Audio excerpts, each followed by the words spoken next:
There are 3 late-round quarterbacks that nobody's talking about, and I think you should keep your eye on them. They're all valued outside the top 20, except for one guy, but I think they have a ton of upside, and except for one of them, a pretty fairly high floor. So let's just get into it. It's going to be a pretty quick video because it's only 3 guys. The first guy is Deshaun Watson. Now, I know your immediate thought is, no, he's been horrible. People are grasping at straws. He hasn't done anything since 2020. And that's fair. I'm not going to sit here and try to guess if he's going to be good again because, honestly, there hasn't been any signs of him showing any promise of him returning to his Houston Texan form from 2019-2020. Sat out a full season, was suspended 11 games, and played a couple of games towards the end. And then last season played 5 full games. Was injured all season. And he hasn't been good since 2020. So that's okay. But this is fantasy football. If you have the rushing upside that Deshaun Watson has, you don't need to be good. And I feel like his rushing upside gets overlooked. So let's just dive into... Oh, you know what? Let me throw up his game log real quick. And just so you can see that he's very capable of being a top 5 quarterback. Now, I don't see that ceiling anymore. So, scratch that. He's not going to be QB5 like he was in those 3 seasons. But let's look at last season. He gave us 3 top 10 finishes in the 5 games that he played. 3. Like, I don't know why nobody's talking about that. Week 1, 2, and 3, I'll pop it up right here. 150 yards and a touchdown, another 45 and a touchdown on the ground. 235 and a tutty, 20 on the ground. 289 and 2 touchdowns, 16 rushing on the ground. And then he missed some time, came in and played and got hurt in the first quarter against the Colts. Came back in week 9 and 10. 200 yards and 2 touchdowns through the air, 20 on the ground. 200 yards and a touchdown through the air, 37 more on the ground. This is a good rushing upside that is pretty much what allows him to be a decent fantasy quarterback. If you pace these 5 games out to a full season stretch, he would have averaged, well, I guess he was averaging 18.32 fantasy points per game. Now, where would that rank among quarterbacks? That would have been... He would have been a top 12 quarterback. He would have been quarterback 9. Quarterback 9. That's more points per game than Jared Goff, Justin Fields, Patrick Mahomes. Actually, that's .08 less than Patrick Mahomes. Couple of .02 less than CJ Stroud. .01 less than Justin Herbert. Like, that's what he was on pace for, and then he got hurt, and it's like all of a sudden everyone's forgotten about him. And I understand the ADP a little bit. Just because the QB position is so deep, and I feel like a lot of them have a ton of upside. Once I get outside of the top 10 to 12, it gets really hard to rank. But I don't know. I just think people are forgetting about Deshaun Watson. Like, let's take a look at Mike Clay. Mike Clay is he puts up projections for ESPN that I think are very reasonable. I use them in a lot of my videos. He's got Deshaun Watson throwing for 3,700 yards and 21 touchdowns, 377 rushing on the ground, and 3 rushing touchdowns. He's got him finishing as the quarterback 13, and does that really sound like a crazy line, like a crazy stat? I don't think so. That's like pretty reasonable if he can sit here and play 17 games. I mean, this is like when Mike Clay does his projections, he also projects injuries to happen. So he's got him playing 15 games here. And Jameis coming in for 2 games. So as long as we see a full season of Deshaun Watson, I got full confidence he's definitely going to be a top 15 quarterback. Now let's talk about the second guy on my list, and that is Matt Stafford going as quarterback 19. So first thing we'll do, as always, is dive into the game log. And we'll just look at his Rams years. 2021. We saw Matthew Stafford come in and throw for 4,800 yards, 41 touchdowns, and finish as the QB5, playing a full 17 games. I fully believe that that is the ceiling. Now, not everyone's going to hit their ceiling, but I think he's got a ceiling like that. The next season, he only played 9 games, but he was playing like a good quarterback. 2023, last year. He missed 2 games. He was just shy of 4,000 yards because of that and 24 touchdowns. If you paste that out to where he didn't miss the 2 games, he would have been top 5 in the NFL in passing yards. Basically, I took the averages of his passing yards per game and passing touchdowns per game, paced them out from 15 to 17 games. So he finished as the QB 15. Had he not missed 2 games and stuck with the pace he was on, he would have been the quarterback 9 in fantasy football. So I think that with a healthy Cooper Kupp this season, hopefully. Cooper Kupp hasn't been healthy since 2021. He wasn't even healthy for the most part when he played last season. He definitely wasn't healthy in 2022, although they both got hurt at like the same time, I think. So,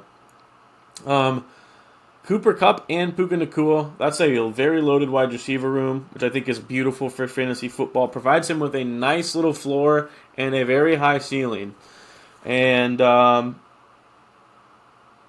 another little thing from Mike Clay's projections, which I really love to look at, is offensive rank and defensive rank. So this is projected to be a top 6 offense. I firmly believe they will be top 10, at least.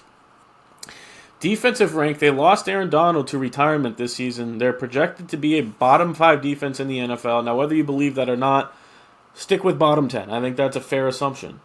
Having a bad defense when you have as good of an offense, especially passing offense, as the Rams do, that is beautiful for fantasy football. And honestly, it just makes me think of Kirk Cousins last season. Not that the Vikings' defense were bad. They got better towards the end of the season, but when Kirk Cousins was playing, they were playing a lot of really good teams that they just couldn't keep up with, meaning they got to throw the football.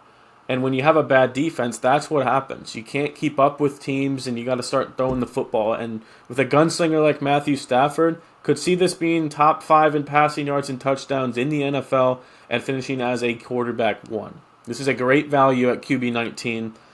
I kind of understand the ADP, although I personally would move him up a couple spots above guys like Justin Herbert, maybe even Kirk Cousins. But you got to keep your eye on Stafford. I think he's got a huge ceiling. Let's get into my last guy. So those two are around the quarterback 20 range that I sincerely believe have top 12 upside, and I think they will end up at least top 15. This one is more of a dart throw, and that is Will Levis. Now, I don't anticipate him coming in and being a quarterback 1. I mean, I think it could happen in like the best case scenario that's possible. But I just think he's worth a little dart throw. The first thing I want to look at is another Mike Clay stat, and that is his passing projections for this offense. It's honestly one of the most beautiful things I've ever seen. Mike Clay projects the Titans to be first overall in passing attempts in the NFL this season, and last in the NFL in rushing attempts, rushing yards, rushing touchdowns this season. Now, also looking at this, he has them being first overall in pass attempts, but only 24th in passing touchdowns. So he's basically projecting this to be a garbage time pass from behind. Number 1 priority being passing the football, but maybe not even seeing success because I don't have that in front of me. It seems like he doesn't believe too much in Will Levis to be a good quarterback. And once again, I don't think we need to, because the key here, and my whole point on why I like the dart throw in Will Levis, is garbage time. So honestly, the next thing I want to do, dive into the Coach Speak Index on Twitter. If you don't know what that is, it is a Twitter account. It's beautiful for fantasy football. They dive into every single press conference and interview with head coach and offensive defensive coordinators that they can find. Basically put a really big analysis on it. They take into consideration how credible that coach is. Because there are certain coaches that just cap out of their ass and it means nothing. And there's some coaches that are extremely reliable. Now, I will say Brian Callahan is a brand new head coach, so we don't know how reliable he is. But let's just take a look at some of the stuff that he's been saying about his offense. So let's look at the first thing he says. When you're talking about good offenses in this league, the best ones throw the ball really well, and so we're trying to get to that point. Brian Callahan ran a very pass-heavy offense in Cincinnati, and he's very, very, very much expected to run a pass-heavy offense here, especially after not only maintaining DeAndre Hopkins, but signing Calvin Ridley and Tyler Boyd. This is one of the better wide receiver rooms in the NFL. Now, they are all veterans, but they're proven veterans that I think will be helpful for Will Levis. So, Brian Callahan on Calvin Ridley and DeAndre Hopkins. He says it's hard to cover both of them. We feel like no matter who we go line up against, that's what we're going to have, someone that can win. Chigakonkwo, the Titans tight end. It looks like we are going to be relying a lot on the pass, and that suits my game. Every single piece of information we get from Titans media interviews is how pass-heavy they're going to be. Well, they signed Tony Pollard, and they have Tyjae Spears. So let's take a look at what he said about them. Anytime we can find ways to match those guys up in the passing game on linebackers, it's a huge benefit for us. They're hard to cover. They can run routes like receivers, which is unique. I've not seen guys like them very often, and we have two of them. I'm really excited about what those guys can bring to our offense. This is just, everything you hear is just beautiful for the passing offense of fantasy football of this team. Not only is Tyjae Spears a pass-catching running back, he was top 12 in pretty much every metric as a rookie. Tony Pollard is a pretty decent pass-catching running back as well. So when I look at these running backs, I don't think, damn, that could be a good run game, like two good running backs. No. I look at that and say, hey, those are two capable pass catchers that just help Will Levis for fantasy football. So the Coach Speak Index predicts a 97% passing rate for the Titans this season. Obviously sarcastic, but honestly, my comparison for Will Levis this year is literally Sam Howell of last season. Meaning, he doesn't even need to be good. He could be good. But he doesn't need to, because he should be top 5 in passing attempts in the NFL. Sam Howell led the league in passing attempts last year, and he finished as the quarterback 12. And he got benched multiple times, and finally again towards the end of the season. Doesn't need to be good, but he was a top 12 quarterback in fantasy football because of how much he airs that ball out. He's got way better weapons than Sam Howell had. I just think we could see a big year from garbage time from Will Levis. I think it's a pretty something to keep your eye on. All right. So that'll round out this video. Comment below your thoughts. What else you want to hear? Make sure to please leave a like and comment and subscribe. Working to get these videos out every week. I think this is my 5th video in like 5 days.